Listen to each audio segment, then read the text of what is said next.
ఏపీలో ఆరోగ్యశ్రీ ఎత్తేస్తారనే దానికి కొంచెం వాదనలైతే బలపడుతున్నాయి. దీనికి ప్రధాన కారణం ఏందంటే మనందరికీ తెలుసు కదా! కేంద్ర మంత్రి పెమ్మసాని కొన్ని కీలక వ్యాఖ్యలైతే చేయడం జరిగింది. ఏందంటే మీరందరూ కేంద్రం తీసుకొచ్చిన ఆయుష్మాన్ భారత్ పథకం ఉంది కదా! దాంట్లో ఇన్వాల్వ్ అవ్వకండి. దాంట్లో ఇన్వాల్వ్ అయితే మీ అందరికీ ఆరోగ్య బీమా వస్తుంది.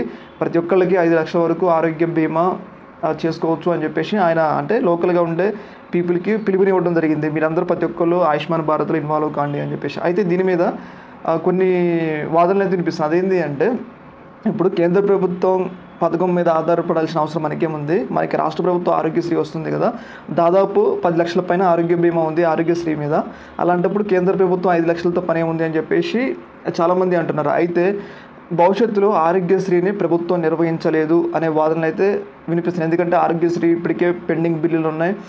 దానివల్ల ఏంటంటే భవిష్యత్తులో కూడా తీవ్రంగా ఆరోగ్యశ్రీ పథకం ద్వారా ఎక్కువ వైద్యం అందిస్తే రాష్ట్ర ప్రభుత్వం మీద భారం అవుతుంది కాబట్టి ఆ భారాన్ని తగ్గించుకునేందుకు కేంద్ర ప్రభుత్వం తీసుకొచ్చిన ఆయుష్మాన్ భారత్లో రాష్ట్ర ప్రజలను చేర్పిస్తే ఆరోగ్యశ్రీని తీసివేయడానికి ఎలాంటి ఇబ్బంది ఉండదని చెప్పేసి భావిస్తున్నారు. అందులో భాగంగానే ఆరోగ్యశ్రీ తీసివేసేందుకు ప్రయత్నాలు జరుగుతున్నాయి అని చెప్పేసి దాన్ని అయితే వైసీపీ ఆరోపిస్తుంది. ముఖ్యంగా ఆరోగ్యశ్రీ వల్ల ఎంతోమందికి అయితే న్యాయం జరుగుతుంది. ఇప్పుడు ఆరోగ్యశ్రీ తీసివేస్తే ప్రజలు తీవ్రమైన వ్యతిరేకత వస్తుంది అనేది మనకైతే తెలుస్తుంది. దీన్ని అందరూ కూడా విమర్శిస్తున్నారు. ఎందుకంటే కేంద్ర ప్రభుత్వం పథకం అనేది ఒక గ్యారంటీగా ఉంటుందో ఉండదో తెలియదు, కానీ ఆరోగ్యశ్రీ మాత్రం రాష్ట్ర ప్రభుత్వం నిర్వహిస్తుంది కాబట్టి వాళ్ళ ప్రజల కోసం దాన్ని పక్కాగా అమలు చేయడానికి ఛాన్స్ ఉంటుంది. మరి అలాంటి సందర్భంలో ఆరోగ్యశ్రీ ఎందుకు తీసివేస్తారు అని చెప్పేసి ఆయన మీద అయితే విమర్శలు అయితే వస్తున్నాయి. దీని మీద మీ అభిప్రాయం తెలియజేయండి.